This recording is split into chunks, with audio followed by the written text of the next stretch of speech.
As a man in his late 20s, I grew up during one of the most exciting and enlightening times in American history. Just kidding, it was the Bush administration. Remember? We had 9/11, then we had Afghanistan, then we had Iraq. Guys, we had a president who was actually good at golf. I call upon all nations to do everything they can to stop these terrorist killers. Thank you. Now watch this drive.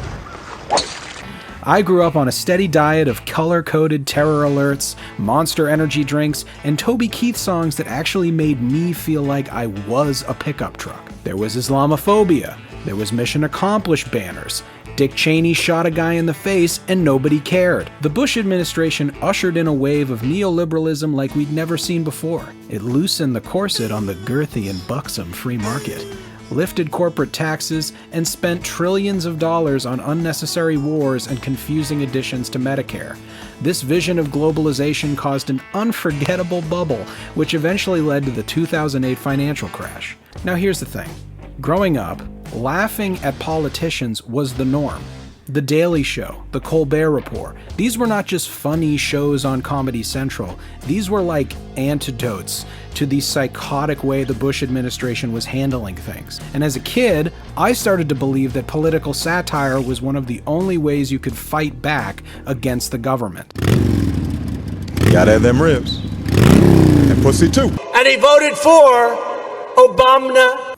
Enter one of the coolest guys to ever live. Donald Trump.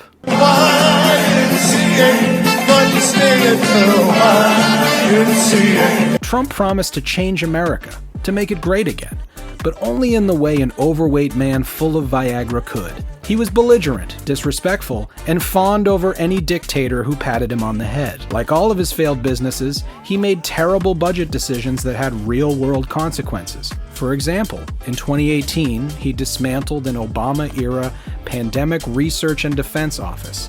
And 2 years later, the COVID-19 pandemic happened.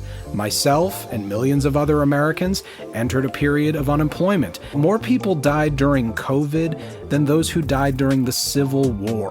This is probably the moment when Donald Trump should have been dragged from the Oval Office and tarred and feathered in the street. But instead, we posted more clips laughing at him.